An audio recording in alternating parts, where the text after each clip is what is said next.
In the midst of grappling with the profound loss of my mother, my world was further shaken by William's unexpected announcement.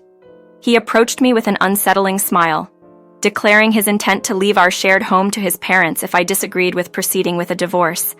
His words struck me like a lightning bolt, revealing a stark truth. My feelings for him had completely evaporated, replaced by a growing resentment towards William and his family. With a cold indifference, I retorted, hinting at regret he might face, only to be dismissed by his carefree laughter. He confidently handed me the divorce papers, his grin never fading. It was in that moment I vowed to stand my ground, refusing to be belittled or underestimated by him any longer. With a determined spirit, I accepted the papers and made my exit, heading straight to my uncle's home for refuge. The following day, with my uncle's support, I confronted my now former in-laws at their grand estate. My sudden absence had sparked confusion, with accusations of neglecting my supposed duties as a housekeeper, a role they mistakenly believed still bound me. I corrected them with finality. I was no longer William's wife, having finalized our divorce. William was visibly shocked, silenced by the reality of our severed ties. My uncle, a seasoned lawyer, interjected to address legal matters, underlining the seriousness of the situation. My story begins as Sarah Brown, a 33-year-old woman who had climbed the corporate ladder to a managerial position, thanks to the unwavering determination instilled in me by my mother. Raised by a single mother who built a business empire from the ground up, I was taught the value of hard work and the importance of financial independence. My mother's legacy was not just her business, but her belief in living a fulfilling life, a mantra she repeated as a tribute to both herself and my late father. Life had its demands, but my family's support, especially from my uncle, eased the burdens. Our household ethos was self-reliance, pushing me to pursue my goals diligently. This drive led me to meet William at work, whose initial charm and zeal won me over, leading to marriage. However, our relationship, devoid of children, had settled into a routine existence. One particularly late work night highlighted the growing rift between us. Returning home exhausted, I was met not with understanding or comfort, but with William's impatient demand for dinner. This incident, among others, painted a clear picture of our deteriorating relationship, culminating in the pivotal moment of our divorce. Through these trials, my resolve has only strengthened, guided by the lessons of my mother and supported by my family. The journey from grief to asserting my independence has been challenging, but essential in rediscovering my worth and the direction of my life. Post-William. After a long day at work, I arrived home to find William sprawled on the couch, engrossed in his phone, barely acknowledging my presence. Despite my earlier heads-up about coming home late and suggesting he dine without me, his response was as if hearing it for the first time. "Oh, did you say that?" he remarked casually, ignoring my efforts to remind him. His laid-back attitude irked me, especially when he lazily insisted I hurry up and prepare dinner for him. William's attitude towards work and home responsibilities has always been lackluster. Unlike me, who has climbed the corporate ladder to secure a managerial position, William seems content with his minimal-effort job, showing little ambition to advance. This disparity in our professional lives has often led me to wish he'd contribute more at home. Yet my requests fall on deaf ears as chores remain untouched and his personal messes clutter our living spaces. The early days of our marriage painted a different picture, with William showing more care and actively participating in household duties. However, as time passed, his enthusiasm waned, revealing a stark contrast to the man I married. Tensions escalated when he insensitively hinted at our childlessness, attributing the blame solely to me, despite the fact that both of us faced challenges in this regard. His cruel words stemmed from a place of insecurity and jealousy over my career success, projecting his frustrations onto me.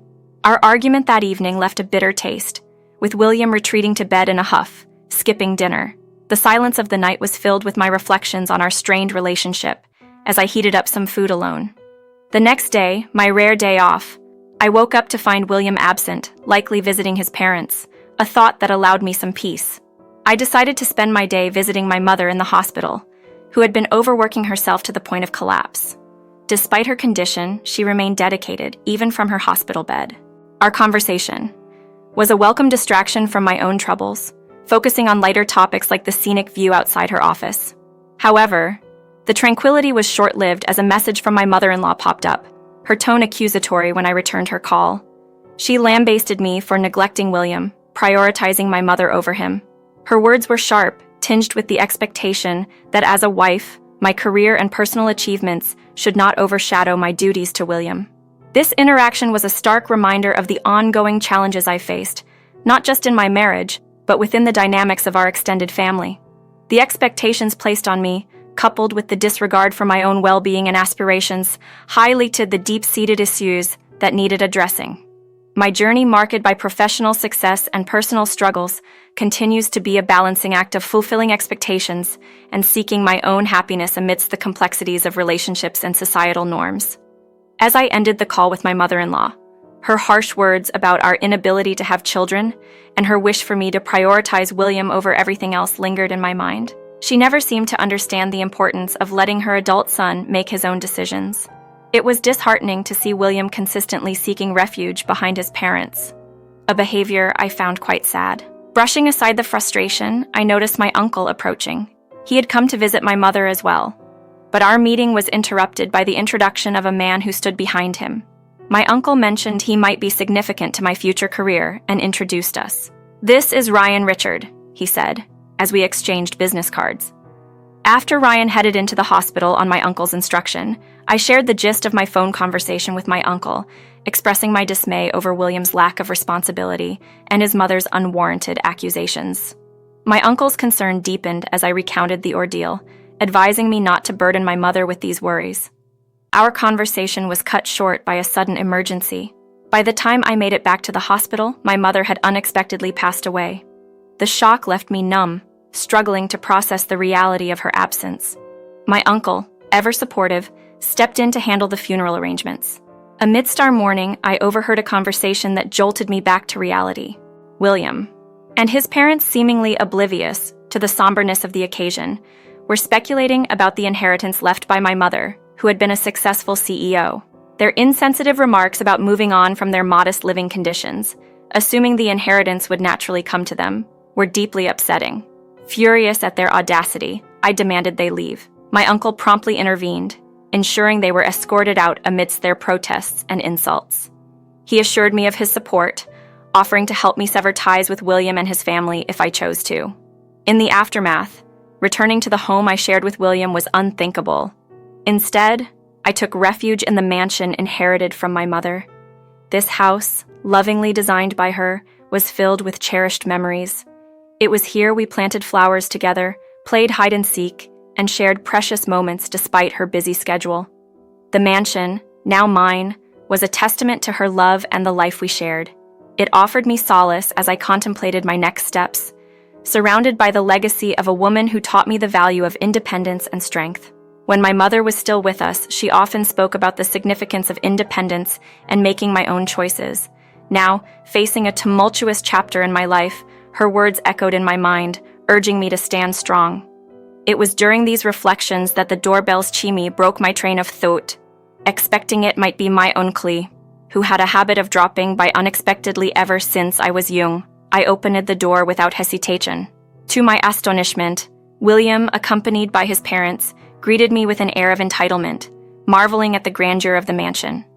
Without invitation, they barged in, carrying moving boxes, as if claiming the place as their own. William boldly declared the mansion now belonged to his parents, leaving me speechless. My heart sank at the assertion that my mother's legacy, her house, was supposedly transferred to William's parents. The very idea seemed ludicrous and unfounded. William claimed a legal maneuver had been made to change the ownership, a revelation that struck me as both outrageous and deeply hurtful. Faced with their audacity, my sorrow transformed into seething anger.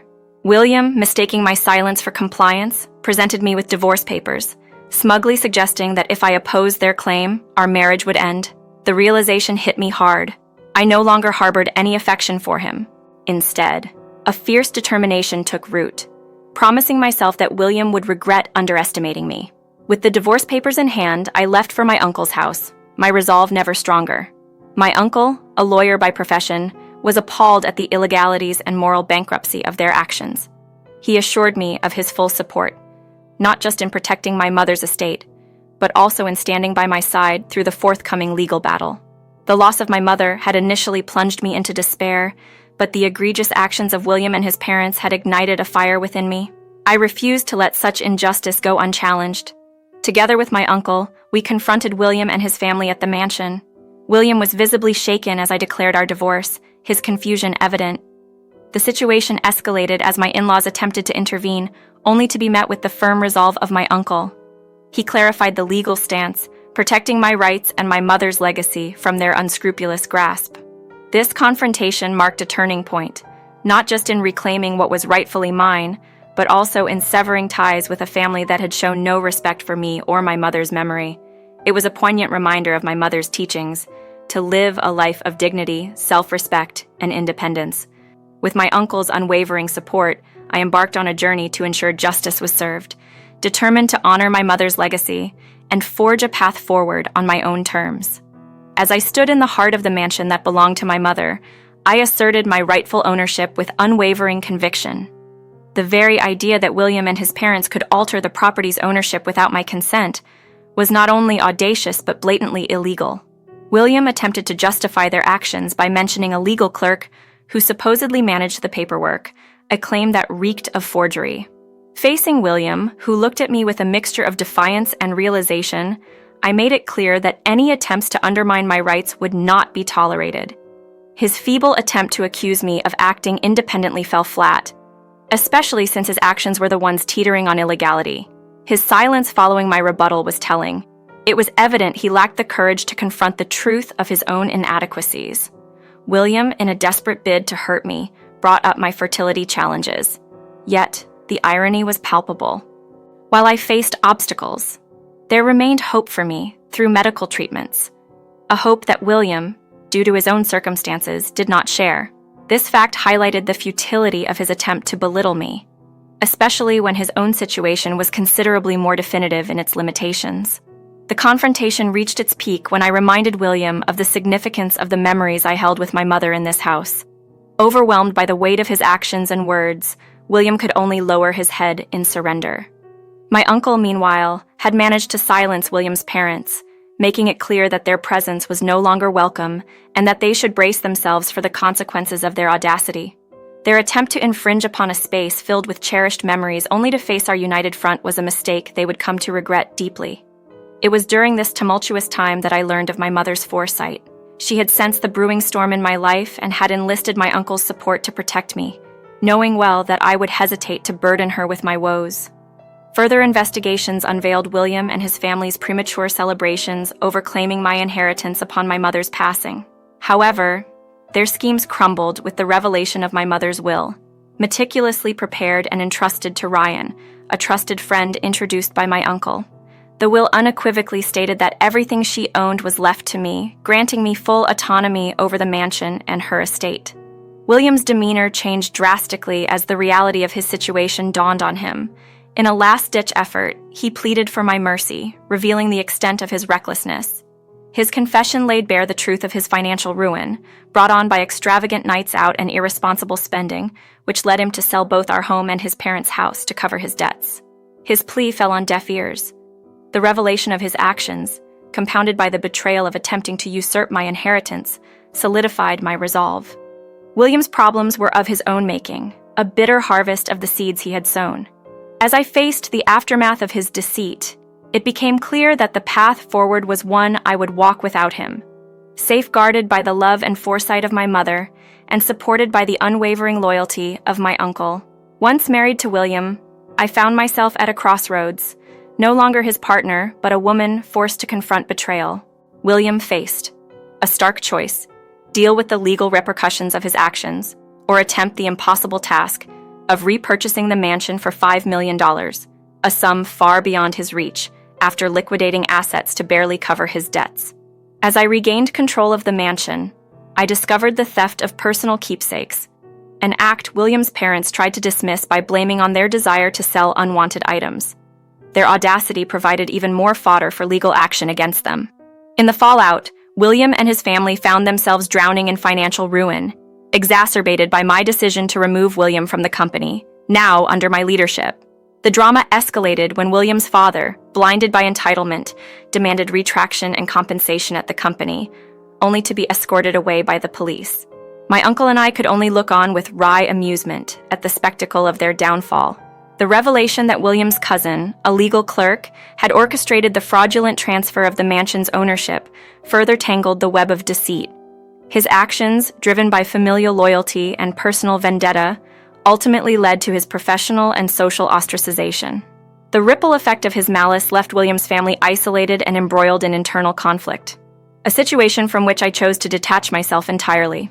With my uncle's unwavering support, I made the difficult decision to sell the mansion. Though it was a place of cherished memories with my mother, the events had sullied its significance, and its vastness felt overwhelming for a single occupant.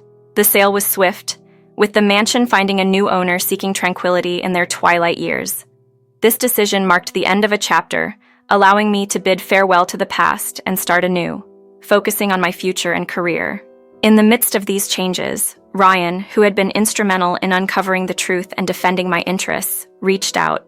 Grateful for his support and curious about what he had to say, I agreed to meet him. Over coffee, Ryan expressed his desire to support me, not just as a professional ally, but as someone who genuinely cared for my well-being. His sincere approach took me by surprise, hinting at the possibility of new beginnings and unexpected allies in the aftermath of turmoil. After the tumult with William settled, Ryan stepped forward with an unexpected confession of his feelings for me. "I like you, Sarah," he admitted, a hint of nervousness in his voice. He was aware of the recent chaos in my life and didn't expect an immediate response, instead asking me to consider his feelings once everything calmed down. Handing me his personal contact details, he looked earnest, his face flushed with sincerity. Until that moment, I hadn't thought of him romantically, but seeing his genuine demeanor, I found myself contemplating the possibility of starting anew. Not long after, I heard that my former in-laws attempted a break-in at the mansion, mistakenly believing I was still the owner. Their efforts were thwarted by the new owner's security measures, leading to their arrest given their prior misdemeanors. This incident underscored their relentless but futile attempts to disrupt my peace. Amidst this, William reached out, unrepentantly asking for help with his financial woes, having somehow avoided the legal consequences that befell his parents. His plea was met with my firm refusal. Once married, yes, but his continued recklessness only affirmed my decision to move on. I expressed my disappointment in myself for not seeing his true nature sooner, and firmly ended the conversation, this time making sure to block his number. With that chapter firmly closed, I turned a new leaf with Ryan. His proposal, and my acceptance, marked the beginning of a sincere and honest relationship. Aware of my fertility challenges and past, Ryan's unwavering support and understanding assured me of our potential to build a fulfilling life together, redefining the essence of family beyond biological ties. My uncle, who had always been a steadfast supporter, shared in our happiness. His support was rooted in a promise made to my late father, his best friend, to always look out for me and my mother. This revelation deepened my appreciation for his presence in my life, seeing him not just as an uncle but as a father figure. Embracing this new chapter, Ryan and I decided to expand our family through adoption, a decision fully supported by my uncle. The joy of welcoming a child into our lives brought a new sense of purpose and fulfillment, reinforcing my commitment to pass on the values taught by my mother and exemplified by Ryan and my uncle. Our life together, enriched by love and shared values, prepared us for any challenges the future might hold. With a firm belief in the strength of our family, I vowed to teach our child the importance of resilience, the value of genuine connections, and the beauty of choosing kindness and understanding above all.